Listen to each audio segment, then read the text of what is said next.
Hello everyone, welcome back to online study. आज हम बात करने वाले हैं साइंस नोट्स कलेक्शन का, जो कि डे 2 है। उम्मीद करते हैं कि आपने पार्ट 1 को इसका देखा होगा, जिसमें काफ़ी अच्छे क्वेश्चंस आपको दिए गए थे। तो आज भी उसी तरह से हम लोग आगे बढ़ने वाले हैं। और काफ़ी लोग कमेंट कर रहे थे पीडीएफ के लिए, तो मैं आपको बता दूं कि पीडीएफ हमारे पेड कोर्स में मिलेगा, जो कि वीडियो के डिस्क्रिप्शन में एप्लीकेशन का लिंक दिया गया, वहाँ से डाउनलोड करके एप्लीकेशंस को लॉगिन करिए और स्टोर सेक्शन में जा करके आप जो भी पसंद हो, आप जिस कोर्स को ज्वाइन करना चाहते हैं उसमें ज्वाइन कर सकते हैं। जो बिहार एसआई का कोर्स है वो 199 में है, और जो बीपीएससी का कोर्स है 259 है। ठीक, 249 है, तो आप ज्वाइन कर सकते हैं। अब देखिए, काफ़ी लोग कह रहे थे कि कोर्स की प्राइस ज़्यादा है, इसे कम करिए। तो अरे भाई, 3 साल से जो आपको स्टडी मटेरियल प्रोवाइड कराया गया है, 3 साल से जो भी हमारे नोट्स बनाए गए थे, इतने वर्षों तक मेहनत करने के पश्चात, और उसमें आपको सिर्फ और सिर्फ 199 रुपये लग रहा है, जिसमें सब कुछ आपको दिया जा रहा है। अगर आप इतना पढ़ लेते तो आपका पूरा सिलेबस कंप्लीट हो जाएगा। फिर भी आपको लगता है कि 199 ज़्यादा है, तो भाई आप जाइए कहीं और चैनल पे और वहाँ से 599, 999, 499 का कोर्स खरीद लीजिए। वही आपके लिए बेटर होगा, वो आपके लिए सस्ता पड़ जाएगा, आप वही ले लीजिएगा। ठीक है, जब आपको 199 कोर्स ज़्यादा महंगा लग रहा है, तो आप 499 वाला ले लीजिए, काफ़ी सस्ता है, उसमें बहुत अच्छे मटेरियल भी आपको मिल जाएंगे। ठीक है, तो ये आपके ऊपर डिपेंड करता है। चलिए हम लोग फिलहाल बढ़ते हैं अपने मेन टॉपिक पे, जिसमें हम लोग देखेंगे डे 2। तो देखिए, सबसे पहला प्रश्न ये है कि पांच जगत वर्गीकरण का प्रस्ताव किसने दिया था? पांच जगत वर्गीकरण का प्रस्ताव किसने दिया था? आर.एच. वेटेकर, आपने नाम सुना है, उन्होंने ही दिया था पांच जगत वर्गीकरण। कौन सा आंतरिक कारक प्रकाश संश्लेषण की प्रक्रिया को प्रभावित करता है? तो ये है क्लोरोफिल। क्लोरोफिल ही जो है प्रकाश संश्लेषण की प्रक्रिया को प्रभावित करता है। इसके बाद हम यहाँ पे कुछ क्वेश्चंस देख सकते हैं, जैसे कि हैजा जो होता है वो दूषित जल से होता है। जीवाणु के कारण होने वाला एक रोग है हैजा, और इसमें जो जीवाणु होता है, जिस जीवाणु से होता है वो विब्रियो कैलोरी होता है। ठीक है, और एक प्रश्न यहाँ पे है कि मस्तिष्क का कौन सा भाग हृदय को नियंत्रित करता है? तो मेडुला अम्बलगोटा होता है। मेडुला अम्बलगोटा जो है वो मस्तिष्क का एक भाग है, जो कि हृदय को नियंत्रित करता है। कालाजार की बात करते हैं तो ये सैंडफ्लाई से होता है, यानी कालाजार सैंडफ्लाई से होता है। और इसमें जो परजीवी है वो कौन सा परजीवी है? तो लैस्मीनिया परजीवी के कारण ये होता है। वह एक परमाणु जो इलेक्ट्रॉन को न तो प्राप्त कर सकता है और न ही खो सकता है, वो एक प्रकार का निष्क्रिय होगा, न्यूट्रल होगा। राइट। अगला है कि हिस्टामिन स्रावक कोशिकाएं जिस प्रकार के ऊतक में पाई जाती हैं वो कौन सा? तो संयोजी ऊतक में। और संयोजी ऊतक का एक सबसे फेमस उदाहरण जो हमेशा पेपर में पूछा जाता है वो कौन सा है? तो रक्त एक प्रकार का संयोजी ऊतक है। रक्त का पीएच वैल्यू कितना होता है? तो 7.4 होता है। इसको याद रखेगा। रक्त एक प्रकार का क्षारीय कह सकते हैं, क्षार होता है, और एक प्रकार का संयोजी ऊतक होता है। एड्स का अनुवांशिक पदार्थ आरएनए है। विषाणु में क्या होता है? तो न्यूक्लियक अम्ल और प्रोटीन होता है। विषाणु किसका बना होता है? तो न्यूक्लियक अम्ल और प्रोटीन का बना होता है। ये दोनों प्रश्न हमेशा रिपीट होता रहता है। अभी ये क्वेश्चन हाल ही में आपका जो बिहार एसएससी सीजीएल हुआ था, उसमें भी क्वेश्चन आया हुआ था, आप लोगों ने दिया हुआ तो आपको पता है। चलिए, इसके बाद है कि दांतों की सड़न तब शुरू होती है जब मुंह का पीएच मान कितना से कम हो जाएगा? तो पीएच मान अगर 5.5 से कम हो जाता है तो दांतों में सड़न स्टार्ट हो जाता है। प्रत्यावर्ती प्रतिरोध को अन्य किस रूप में भी जानते हैं? तो प्रतिबाधा के रूप में इसको जाना जाता है। लाइकेन में कवक और शैवाल के मध्य जो सहजीवी संबंध क्या कहलाता है? हेलोटिज्म के नाम से जानते हैं, हेलोटिज्म। लाइकेन जो होता है वो सबसे अच्छा वायु प्रदूषक सूचक के रूप में काम किया जाता है, माना जाता है। इसके बाद देखिए, यहाँ पे जो टीका रोग है वो किससे संबंधित है? टीका रोग मूंगफली से। मशरूम में जो होता है वो कवक से, और यानी मशरूम जो होता है एक प्रकार का कवक होता है, ये ध्यान रखिएगा। कहने का तात्पर्य ये कि मशरूम क्या एक प्रकार का कवक है। और लिटमस किससे निकाला था? लाइकेन से निकाला था। लाइकेन शैवाल और कवक का साहचर्य होता है। यहाँ पे देखिए क्या है कि मानव शरीर में पेशियों के संकुचन के लिए आवश्यक खनिज कौन सा होता है? तो कैल्शियम, लोहा और सोडियम, ये तीनों होता है। मानव शरीर में पेशियों के संकुचन के लिए आवश्यक जो खनिज है, कैल्शियम, लोहा और सोडियम, ये तीनों होता है, इंपॉर्टेंट रहेगा। इसके बाद आगे देखते हैं। नेक्स्ट वन है कि मस्तिष्क का मुख्य सोचने वाला भाग कौन सा है? मस्तिष्क का मुख्य सोचने वाला भाग कौन सा है? तो अग्र मस्तिष्क होता है। अग्र मस्तिष्क मुख्य सोचने वाला भाग होता है। देखिए, यहाँ पे हमारे जो नोट्स पे जो ये स्टंप लगा हुआ है, इसमें जो नंबर दिया रहा है 6206172432, इस नंबर पे आप जब चाहे कांटेक्ट कर सकते हैं। जिस चीज़ के बारे में आपको जानकारी चाहिए वो आप ले सकते हैं, और ये आप इसमें बोलेंगे कि सर से बात करना, यानी हमसे बात हो जाएगा आपको। आप इस नंबर पे मैसेज करिए। कॉल देखिए, डायरेक्ट आप कॉल मत किया करिए, कॉल करने से रिसीव नहीं होता है। अगर आपको पर्सनली कुछ बात करना है तो आप इस पर मैसेज करिए और बोलिए कि हमें बात करना है, आपको बात करा दिया जाएगा, राइट। तो डायरेक्ट आप कॉल मत करिएगा, मैसेज कर लिए। इसके बाद हमारा नेक्स्ट जो पॉइंट्स है वो क्या है कि यदि एक पौधे को बिना पानी के अति उर्वरक दिया जाए तब पौधा क्या होगा। तो पौधा क्या होता है, जीव द्रव्य संकुचन के कारण मर जाएगा। और जीव द्रव्य जो है इसकी परिभाषा यानी इसकी खोज सबसे पहले किसने दिया था, तो डुजार्डिन ने 1835 में, पुरकिंजे ने इसे प्रोटोप्लाज्म नाम दिया था, ठीक है। यानी खोज इसका 1835 में डुजार्डिन ने किया जीव द्रव्य का, लेकिन इसका जो प्रोटोप्लाज्म नाम दिया गया था पुरकिंजे के द्वारा। चट्टानी स्तरों पर लाइकेन विकास को क्या कहते हैं, चट्टानी स्तरों पर लाइकेन विकास को क्या कहते हैं, तो सेक्सिकोल्स के नाम से जाना जाता है, सेक्सिकोल्स। इंडो कार्पन क्या होता है, इंडो कार्पन क्या होता है, तो जापानी द्वारा सब्जी के रूप में खाया जाने वाला जो लाइकेन होता है इसको इंडो कार्पन के नाम से वो लोग जानते हैं। एक यहाँ पे देखिए परमेलिया, परमेलिया लाइकेन से क्या होता है, तो परमेलिया लाइकेन से मिर्गी की औषधि बनाई जाती है, परमेलिया लाइकेन से मिर्गी की औषधि बनाई जाती है।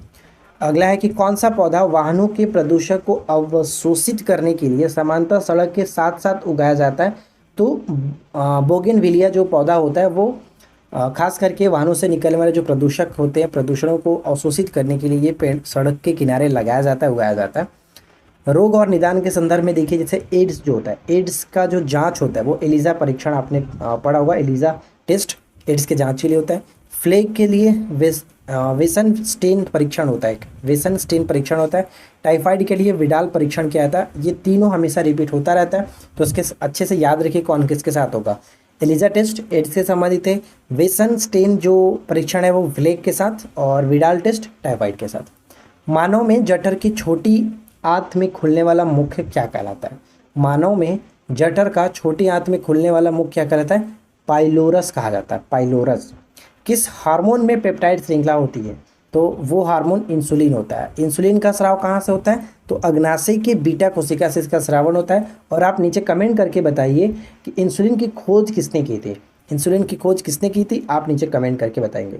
पेज नंबर 4 देखिए, इसमें क्या है कि औषधीय उत्पाद, औषधीय उत्पाद में से कुनैन सिनकोना छाल से प्राप्त होता है, पेनिसिलिन कवक से प्राप्त होता है, मॉर्फिन जो होता है वो पुस्ता पादप से प्राप्त होता है। ये तीनों भी हमेशा रिपीट होता रहता है, इसको याद रखिए। जलीय फर्न जिसे जैव उर्वरक के रूप में इस्तेमाल किया जाता है वो कौन सा है, तो एजोला होता है, एजोला। पिछले वाले क्लास में भी हमने देखा था एजोला, राइट।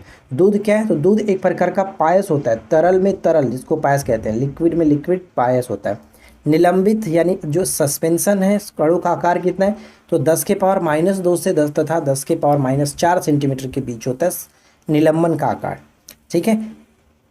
और इसके बाद है जिम्नोस्पर्म का मेवा किसे कहते हैं, जिम्नोस्पर्म का मेवा कहा जाता है चिलगोजा को, चिलगोजा पाइनस से प्राप्त होता है, चिलगोजा जो है पाइनस से प्राप्त होता है। और साबूदाना साइकस से बनता है, साइकस से बनता है। सबसे बड़ा बीजांड जो कि यही है साइकस, सॉरी हाँ ठीक है, साइकस सबसे बड़ा बीजांड होता है।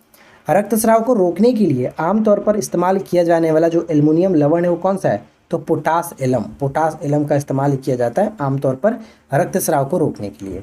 इसके बाद नेक्स्ट क्वेश्चन ये है कि दमा एवं खांसी के रोगों में काम आने वाली जो औषधि है इफेड्रिन प्राप्त होती है कहाँ से, इफेड्रिन प्राप्त होता है इफेड्रा से, इफेड्रा से प्राप्त होता है, इसको याद रखिए, इफेड्रिन इफेड्रा से प्राप्त होता है। आर्क्योप्टेरिस का जीवाश्म किसकी उत्पत्ति के प्रमाण को निरूपित करता है, मोस्ट इंपॉर्टेंट क्वेश्चन से अच्छे से याद रखिएगा। सरीसृपों से पक्षी, सरीसृपों से पक्षी आर्क्योप्टेरिस, ठीक है। इसके बाद देखिए निकट दृष्टि दोष, निकट दृष्टि दोष के संदर्भ में दो चीज़ याद रखना है जिसके सुधार के लिए ऑप्टो लेंस का उपयोग किया जाता है। और निकट दृष्टि दोष को मायोपिया के नाम से जानते हैं, प्रतिबिंब रेटिना के आगे ही बन जाता है यानी पहले ही बन जाता है, ठीक है। निकट दृष्टि दोष को सुधार करने के लिए ऑप्टो लेंस का उपयोग किया जाता है। मृदा उर्वरता को उन्नत करने में मदद करता है कौन, तो राइजोबियम, मृदा उर्वरता को उन्नत करने में मदद करता है राइजोबियम।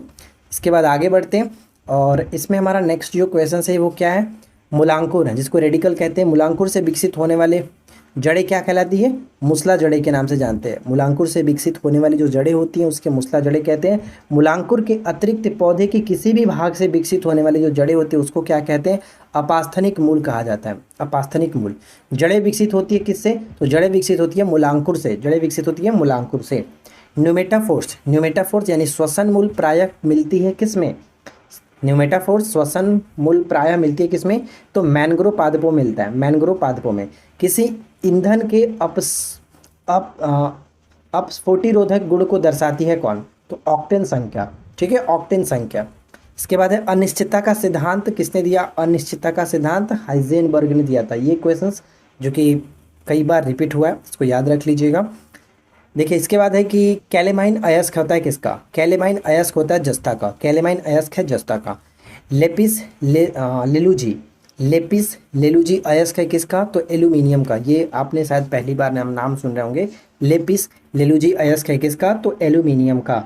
आलू भूमिगत रूपांतरित तना होता है जिसको हम लोग क्या कहते हैं? कंद के नाम से जानते हैं। अदरक प्रकंद कहते हैं। पुष्प में जनन चक्र कौन सा होता है? पुमंग और जयांग। पुमंग जो होता है वो जो कि नर जन्नांग होता है और जयांग मादा जन्नांग होता है, ये याद रखिएगा। सर्वाधिक यौगिक बनाने वाला अक्रिय गैस कौन सा है? जेनॉन, जिसको हम लोग स्ट्रेंजर गैस के नाम से जानते हैं और इसको हम लोग सूचित करते हैं XE के साथ, और इसका एटॉमिक नंबर 54 होता है। जेनॉन जिसको स्ट्रेंजर गैस कहते हैं और सर्वाधिक यौगिक बनाने वाला एक प्रकार का नोबेल गैस, अक्रिय गैस, उत्कृष्ट गैस है, राइट। और अक्रिय गैसों को किस समूह में रखा जाता है? तो 18वें समूह जो कि सबसे लास्ट है उसमें। इनमें 12वें कोष में इलेक्ट्रॉन की संख्या कितनी होती है? 0 होता है, यानी कि संयोजकता इनका 0 होता है। ये चीज़ सभी याद रखना है। चलिए इसके बाद नेक्स्ट जो पॉइंट है वो क्या है? अगला पॉइंट है कि पौधे के तने में गुरुत्व के विरुद्ध जल संचलन का आधारभूत कारण कौन सा है? पौधे के तने में गुरुत्व के विरुद्ध जल संचलन का आधारभूत कारण कौन सा है? तो वाष्पोत्सर्जन। वाष्पोत्सर्जन इसका मुख्य कारण होता है। प्रकाश संश्लेषण में पर्णहरित की भूमिका कौन निभाता है?